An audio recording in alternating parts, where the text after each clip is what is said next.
todos, sejamos muito bem-vindos a mais um podcast da nossa reunião de estudos do Evangelho do Grupo Espírita Irmão Áureo.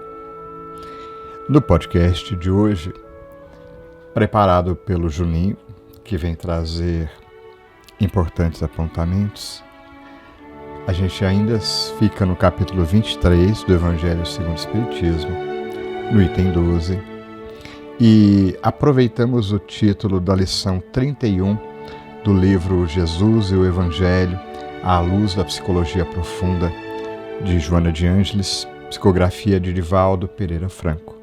E o título, muito significativo, aliás, que é Cruzes, baseado no versículo de Mateus relatando a fala do Cristo: e o que quiser vir após mim, tome a sua cruz e siga-me. Muito significativo, a gente não vai dar spoiler, né? O áudio preparado pelo Juninho é conciso, objetivo, mas muito bem estruturado. Tem ainda o convite para a gente assistir 2 vídeos do Mildinho e do Aloysio Elias. Vai estar nas referências aí para quem quiser estender o estudo, né? Mas chama bastante minha atenção para 2 aspectos. Primeiro, a significação profunda da cruz. Na verdade, uma ressignificação, porque a cruz, tida como instrumento máximo de martírio, como pena máxima pelos romanos, assumiu nos séculos vindouros depois do Cristo outro significado bem mais profundo para todos nós, e essa é uma reflexão bastante importante. E do fato da estruturação proposta pelo Juninho no texto ser bastante concisa, mas ao mesmo tempo bastante profunda, e isso tem a ver com as 2 linhas que se unem no ângulo reto da cruz, onde se tem a amplitude e a profundidade perfeitamente equilibradas, né?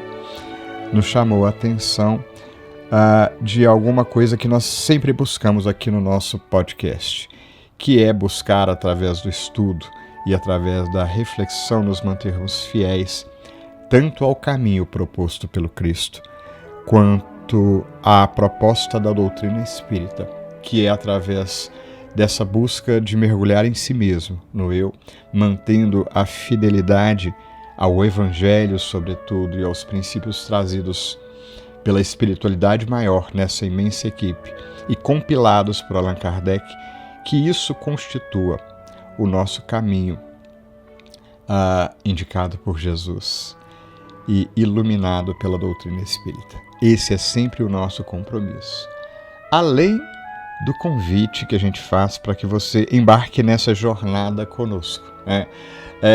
A diversidade de pensamentos e de ideias é fundamental para que a gente possa apoiar uns aos outros, para que a gente possa nos estimular a continuar caminhando. É por isso que a gente sempre te convida. E vamos sempre te convidar, porque de coração a gente gostaria que cada um daqueles que nos acompanha, que está nos ouvindo nesse instante, participasse conosco, trouxesse o seu ponto de vista, trouxesse as suas experiências, para que a gente pudesse complementar os nossos estudos e a nossa vivência no Evangelho. Então, o nosso convite está sempre aberto. Participe sempre conosco, através das mídias sociais que nos auxiliam tanto. Enfim, encontraremos um caminho de nos conectar. E ao final, como não poderia deixar de ser, a gente vai fazer o nosso momento de prece. E já te convidamos antecipadamente a ficar bem atento. A gente vai começar com um soneto lindíssimo de Olavo Bilac, para que possamos nos inspirar e realizar as nossas orações. Então, sem mais delongas, fica aqui o nosso convite. Vamos ouvir?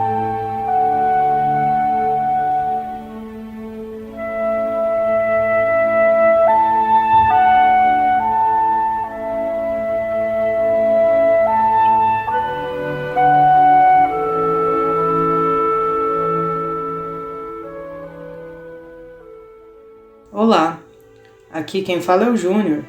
Sejam bem-vindos a mais um estudo do Evangelho.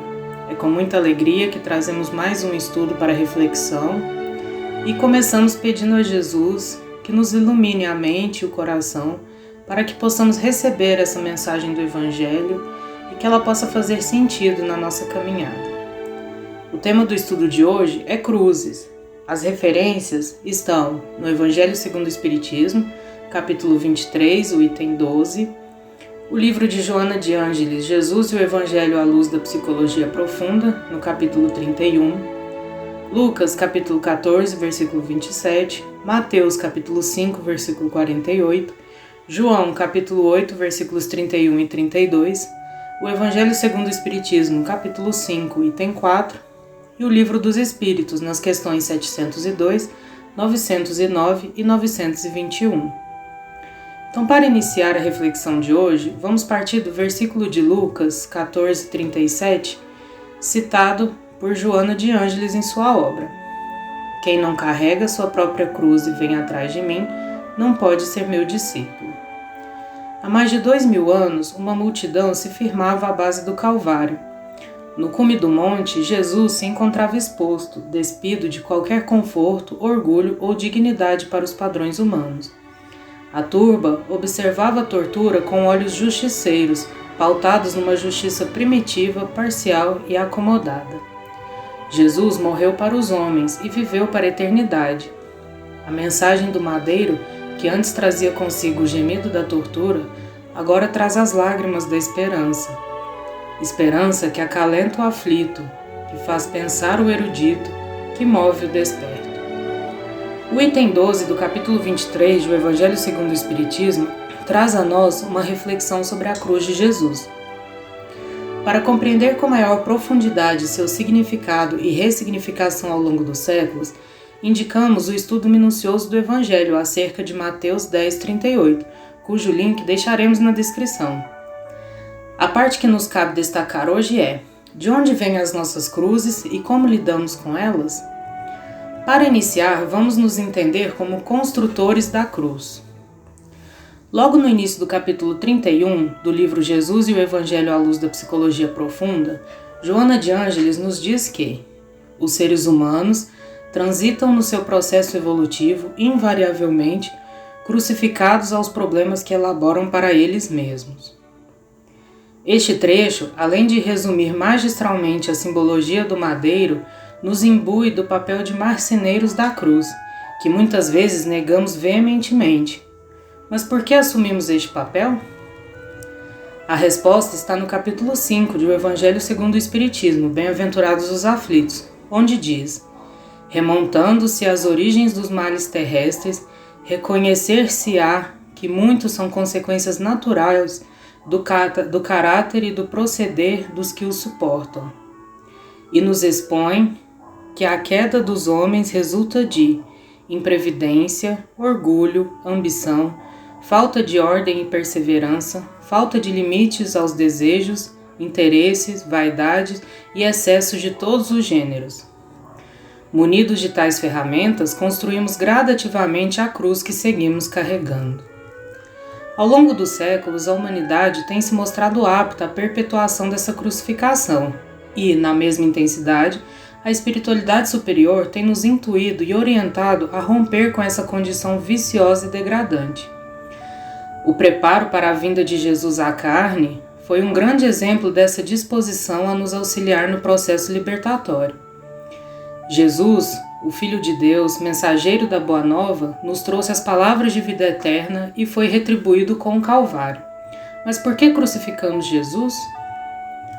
As mudanças de conduta propostas por Jesus rompiam com tradições e exigiam um esforço para domar as más tendências trazidas por um modelo de pensamento superficial e mecanicista.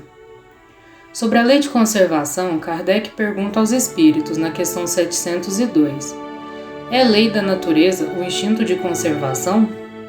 E os espíritos respondem: sem dúvida, todos os seres vivos o possuem, qualquer que seja o grau de sua inteligência. Nuns é puramente maquinal, raciocinado em outros. O instinto maquinal ou automático inconsciente resulta neste modelo de pensamento que crucificou o Messias. Não podemos dizer que o retorno de Jesus aos espíritos deixou a humanidade da mesma forma. Podemos dizer que seu evangelho transformador fez nascer uma partícula crística em nosso ser. A noção de que podemos melhorar, de que somos perfectíveis, podendo alcançar patamares elevados. Mas o que nos falta para tal? Essa pergunta, o Livro dos Espíritos nos traz uma resposta bem objetiva. Quando Kardec pergunta aos Espíritos na questão 909, pode sempre o homem, pelos seus esforços, vencer as suas más tendências?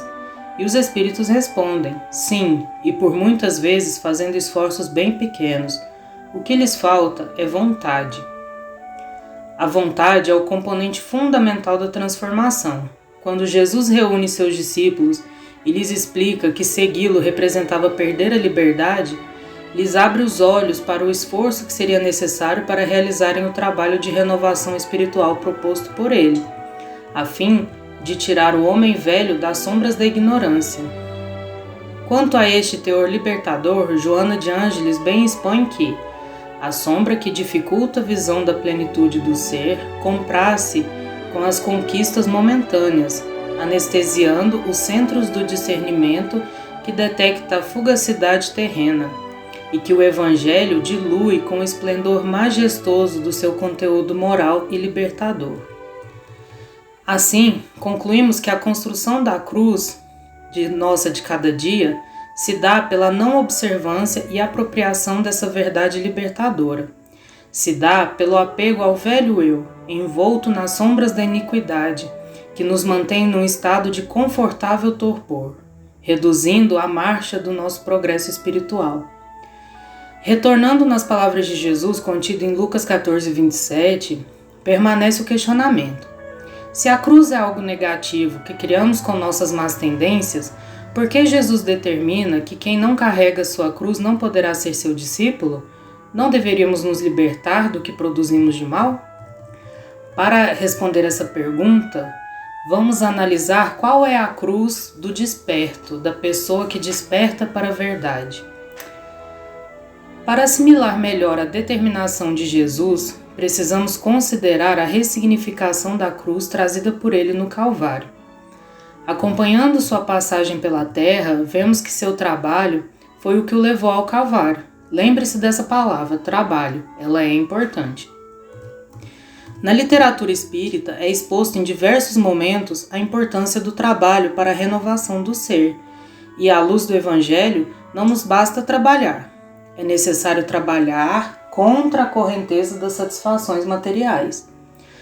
Quanto a isso, Joana de Ângeles diz que é óbvio que essa decisão lhes importará cruzes de tormentos vários, no lar, em razão das conjunturas egoísticas dos familiares, no grupo social, acostumado a desfrutar dos gozos que lhes são dispensados, no trabalho profissional, onde os interesses giram em torno do poder e do ter. A partir do modo como encaramos essa cruz, ela pode nos servir de âncora, atravacando nosso progresso, ou, como também diz Joana, podemos transformá-la em asas de ascensão, identificando os madeiros de dor e de sombra para alterar-lhes a constituição. É fazer do limão a limonada, como diz o dito popular. O verdadeiro discípulo desperto é evidenciado por essa resiliência, que não se fixa no vitimismo limitador do homem velho e se transforma a cada dia num ser de bem. Carregar, portanto, a cruz é não se submeter às imposições mesquinhas de quem quer que seja, tornando-se livre para aspirar e conseguir, para trabalhar e alcançar metas da autoiluminação, tendo como modelo Jesus, complementa Joana de Ângeles. Mas será que podemos progredir assim? Claro! Portanto, sede vós perfeitos, como perfeito é o vosso Pai Celestial. Está em Mateus 5,48. A partícula crística a qual nos referimos anteriormente é essa perfectibilidade, o caminho aberto ao crescimento, cuja trilha só depende da nossa vontade. Para finalizar, Kardec pergunta aos espíritos na questão 921: concebe-se que o homem será feliz na terra quando a humanidade estiver transformada. Mas enquanto isso não se verifica, poderá seguir uma felicidade relativa? E os espíritos respondem: o homem é quase sempre obreiro da sua própria infelicidade. Pela prática da lei de Deus, muitos males pode forrar-se, proporcionando a si mesmo felicidade tão grande quanto o comporte em sua existência grosseira. Peguemos, pois, a nossa cruz e sigamos com fé rumo ao Pai que nos aguarda de braços abertos. Se vós permanecerdes na minha palavra, sois verdadeiramente meus discípulos, e conhecereis a verdade, e a verdade vos libertará. João 8, 31 e 32. Muito obrigado, muita paz. E nós lhe convidamos a buscar a oração, a prece do fundo do nosso coração nesses instantes. E para nossa inspiração, nos lembramos do soneto de Olavo Bilac, que compõe o livro Parnaso de Além Túmulo, intitulado A Crucificação. Fita o mestre da cruz a multidão fremente, a negra multidão de seres que ainda ama. Sobretudo se estende o raio dessa chama que lhe mana da luz do olhar clarividente. Gritos e altercações, Jesus amargamente contempla a vastidão celeste que o reclama. Sob os grádios da dor aspérrima, derrama as lágrimas de fel do pranto mais ardente. Soluça no silêncio, alma doce e submissa, e em vez de suplicar a Deus para a injustiça, o fogo destruidor em tormentos que arrasem, lança os marcos da luz na noite primitiva e clama para os céus em prece compassiva: perdoai-lhes, meu Pai, não sabem o que fazem. E então, Jesus, com o nosso coração profundamente tocado pelas emoções transmitidas pelo poeta do além, e nos lembramos da simbologia da cruz que nós lhe impingimos, mestre amigo, e de como o teu amor foi capaz de transformá-la em farol, a iluminar-nos o caminho, indicando que apenas no trabalho íntimo, no autodescobrimento e no burilamento de nós mesmos encontraremos caminho seguro rumo ao mais alto, ainda mesmo que isto nos custe dor e sofrimento, ainda mesmo que a vida nos peça sacrifício no sacro ofício que nos propõe. Ajuda-nos, Mestre Jesus, para que, compreendendo estas verdades, nos coloquemos a caminho, movimentando as nossas forças e as nossas energias, estudando mais, ponderando cada situação de nossas vidas e tendo a coragem de tomar as decisões corretas, de buscarmos verdadeiramente algo de melhor para nós, caminho que passa pelo fazer o bem com todos os que estão à nossa volta. Que cada prece dessa semana, Jesus, possa verdadeiramente nascer dos nossos sentimentos e estabelecer este canal seguro de entendimento com os teus mensageiros divinos, fortalecendo assim os nossos corações. Que cada acontecimento cada oportunidade de nos relacionarmos com aqueles que estão à nossa volta. Traga mais luz, mais crescimento para os nossos corações e para aqueles que nos cercam. E finalmente, te rogamos, Jesus, ajuda-nos a enxergar em cada acontecimento, por mínimo que seja, teu chamado para servirmos. Graças te damos, graças damos a Deus, nosso Pai, que tanto nos ama. Que assim seja.